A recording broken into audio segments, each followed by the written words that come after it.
Dear students, now we'll discuss the very important concept in centrifugal pump, net positive suction head, NPSH.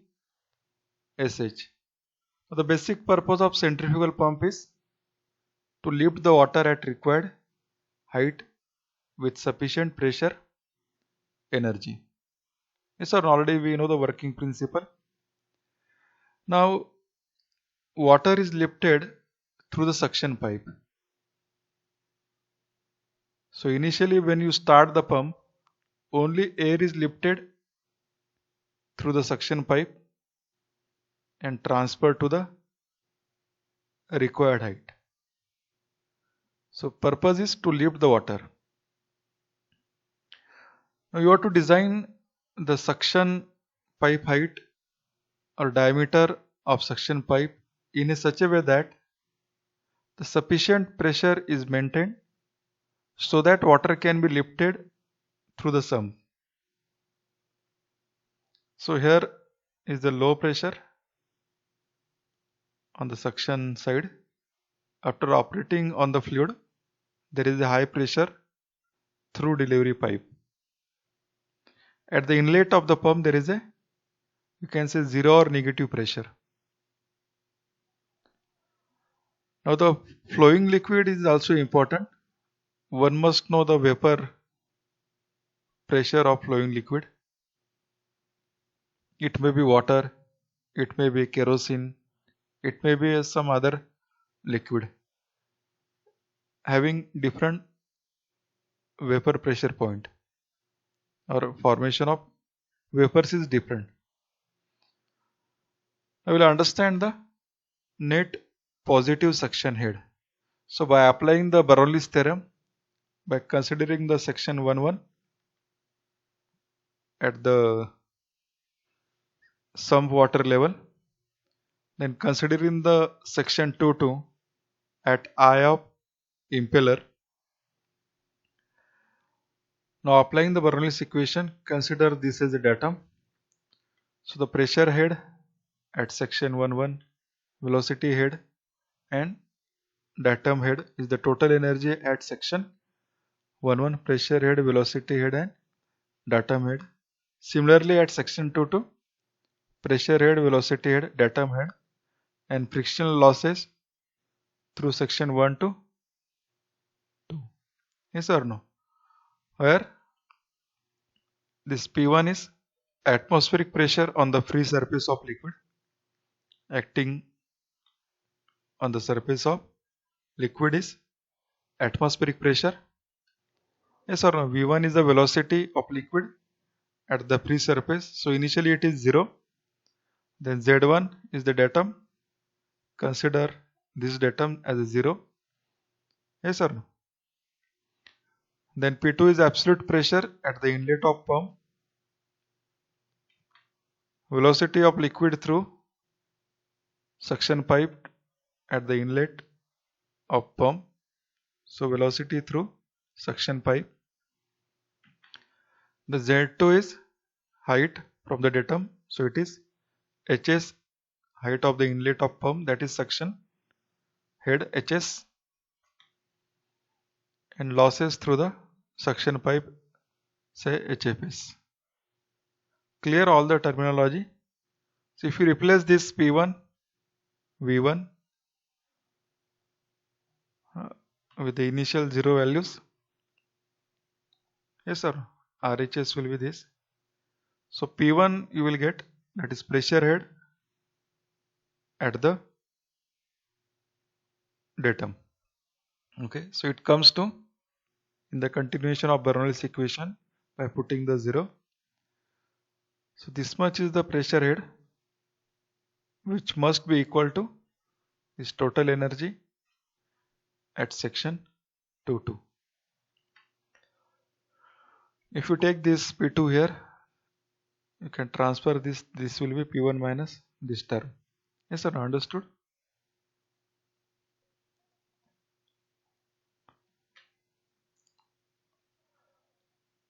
Now say this pressure is very important.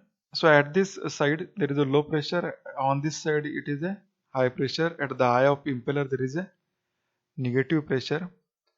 Through the suction pipe there is a vacuum, or sufficient pressure must be created so that water gets lifted. But at the same time, you have to maintain such a pressure which should be less than atmospheric pressure and more than the vapor pressure of liquid.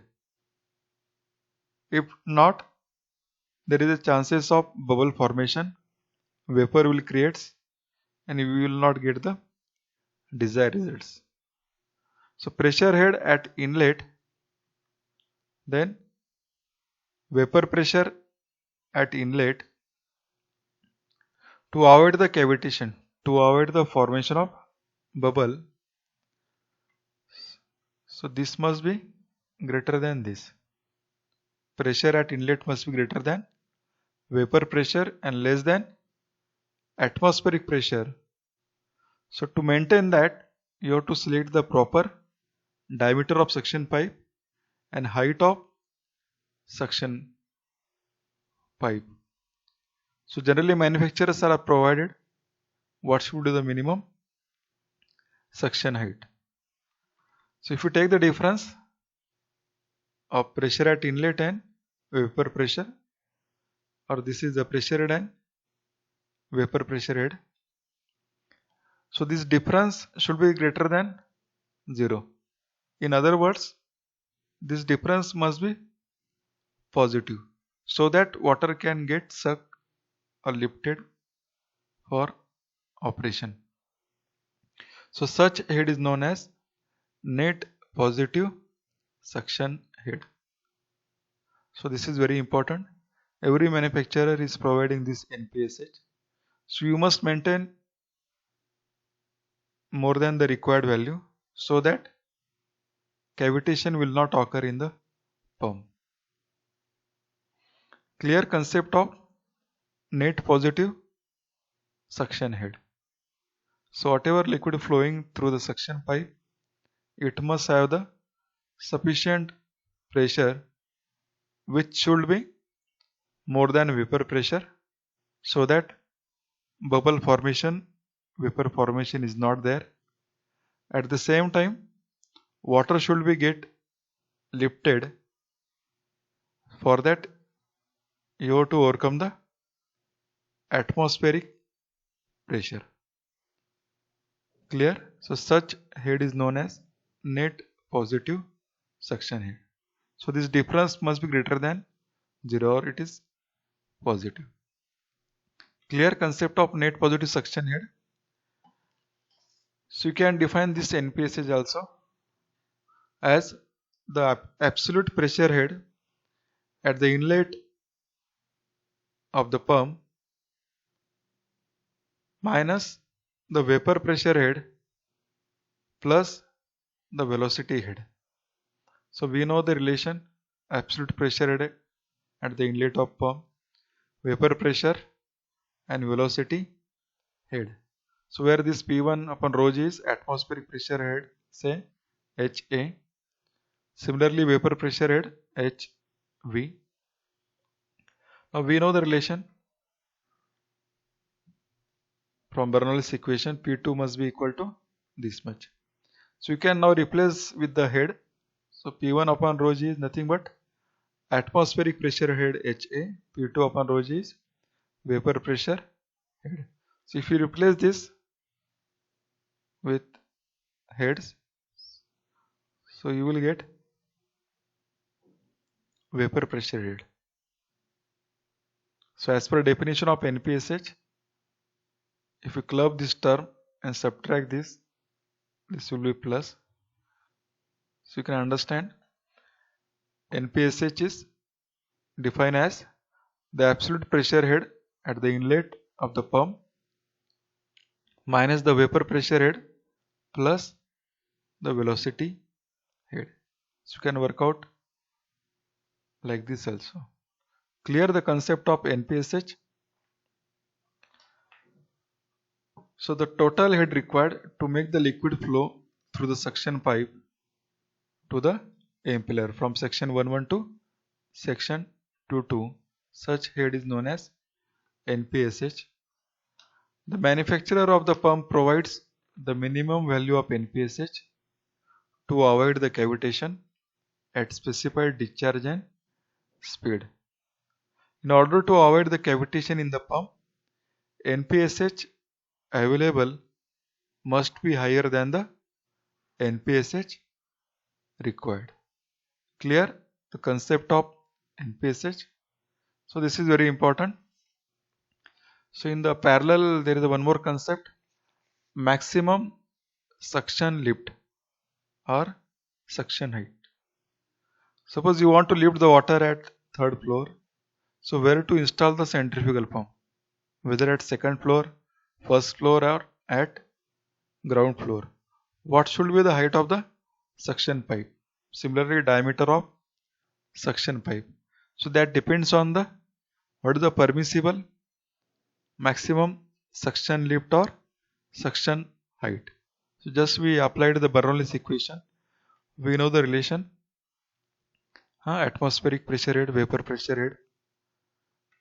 Just we estimated this relation. So you can understand the suction head. Yes or no? So this relation will give you the value of height. What should be the minimum height or up to what maximum level this pump can operate? Where to install this pump? So manufacturer provides the guideline about the NPSH. You have to maintain more than that so that there is no cavitation. At the same time, water gets lifted comfortably. If it's not maintained, the vaporization will take place and there will be the possibility of cavitations. Efficiency of pump will get reduced. Yes or no? Clear maximum suction lift. In the continuation, there is one more concept, cavitation in centrifugal pump. So already we discussed all the things. If sufficient pressure is not maintained, if the pressure is less than the vapor pressure of liquid, formation of bubble will start. It's very dangerous. So there are two stages of cavitation. Formation of vapor bubbles through suction pipe. After operating in the casing of centrifugal pump, it will try to destroy the vapors. So this breaking of vapors is also dangerous.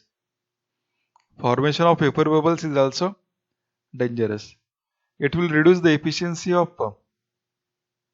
At the same time, when it is destroyed, it will act on the surface of the casing and delivery pipe. So it will start the pitting action and corrosion of indirectly reducing the life of pump. So cavitation is very dangerous. So you have to maintain the NPSH, you have to maintain the suction height. Clear? So cavitation is defined as the phenomena of formation of vapor bubbles of a flowing liquid in a region where the pressure of liquid falls below its vapor pressure and the sudden collapsing of these vapor bubbles in a region of high pressure. When the vapor bubbles collapse, a very high pressure is created. The metallic surfaces above which these vapor bubbles collapse is subjected to these high pressures which cause pitting action on the surface. Thus cavities are formed on the metallic surface and also considerable noise and vibrations are produced. So cavitation is very dangerous from the efficiency and lifespan of centrifugal pump. So Thomas have done the work for various types of centrifugal pump and turbines and he suggested the cavitation factor. So this is the relation through which you can estimate the Thomas cavitation factor. Yes or no? So always it is parallel to our Bernoulli's equation applied at section 1 and 2.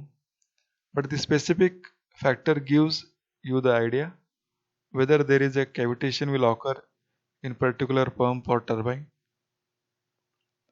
In every pump and turbine during the manufacturing, they suggested the critical factor which should be less than the cavitation suggested by the Thomas. So Thomas cavitation factor is used to indicate whether cavitation will occur in pumps or not. So this cavitation factor must be greater than 2 NPSH. So the critical value for each pump and turbines are worked out. It should be maintain the Thomas cavitation factor. Otherwise, cavitation will occur in that particular pump or turbine. Now, what are the effects of cavitation? Already I told you, basically it will erode the surface. So the metallic surfaces are damaged and cavities are formed on the surface of the blade and casing and on the delivery pipe. Due to sudden collapse of vapor bubbles, considerable noise and vibrations are produced. The efficiency of a pump decreases due to cavitation as pitting action on the surface of the blades and blade becomes rough and hence work done and output become less, thus efficiency is reduced. So these are the effects of cavitation. What precaution one can take to avoid the cavitation? The pressure of the flowing liquid in any part of the hydraulic system should not be allowed to fall below its vapor pressure. So already we discussed every liquid having its own vapor pressure. So always try to maintain more pressure than the vapor pressure. Otherwise, formation of bubbles will start. If the flowing liquid is water, then the absolute pressure head should not be below the 2.5 meter of water. The special materials or coatings such as aluminum, bronze and stainless steel, which are cavitation resistant material, should be used. When you found that certain treatment is required, one can go for additional treatment so that you can maintain the liquid pressure. Now next important concept, priming of a centrifugal pump. So priming is essential. Nowadays we are having the auto priming pump.